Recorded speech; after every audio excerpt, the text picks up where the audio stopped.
Now we've set up our brand colours and fonts, it's time to create text styles. Open the Letterhead template file you've been working on since Lesson 1. Now, just as in desktop publishing software, you can create paragraph and character styles in Microsoft Word.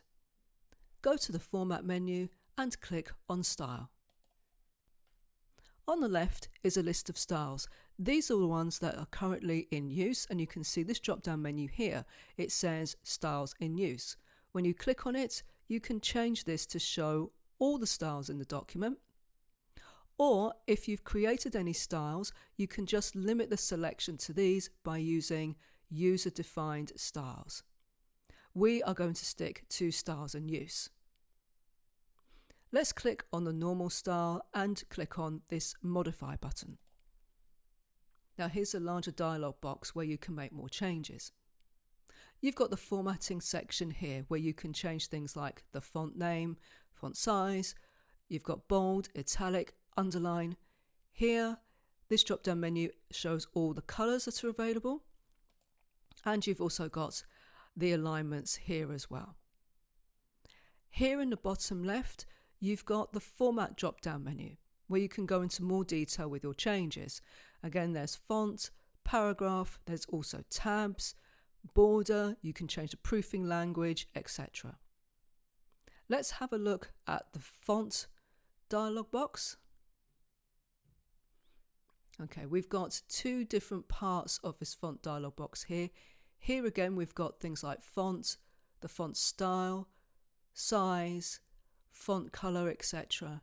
And in advanced, you've got things like scale, spacing, and position.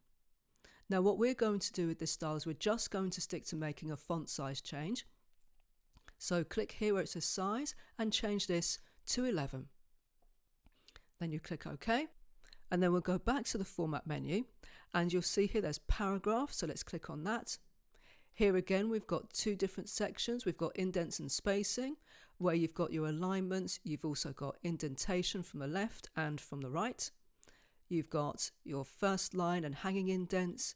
You've got your space before and after settings. And then we've got line spacing right here. The second section controls things like whether you want to keep paragraphs together, keep lines together, or add a page break before the paragraph. We're just going to stick to the first section and change the line spacing to multiple, then change the line spacing to 1.2. Then we'll click OK, OK again, and then apply to finish.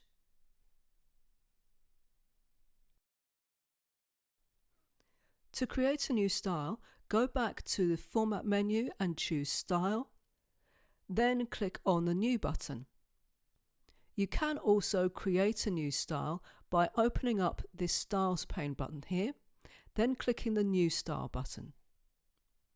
Now we're going to create a new style called Address, so let's type in Address in the name. For style type, what this means is that the formatting will either be applied to the whole paragraph, no matter what's selected inside of it, or you can change the style type to character. And what this means is that the formatting will only apply to the characters that have been selected. We're going to keep this as paragraph. Style based on basically means that you can base a style on another one that's in the document.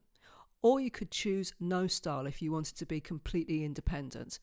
But basing it on a style means that if any changes are made in the original, like in normal here, they may carry over into the styles that are based on it.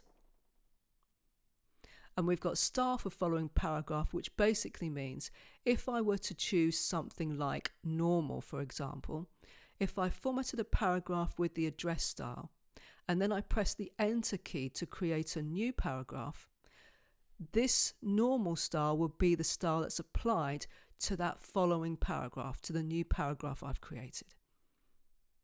Now we've already seen the formatting features that are available here. They're just the same as in Modify. So all we're going to do here is change the font size to 8, and we're going to change the formatting here and turn bold on. Press OK to finish.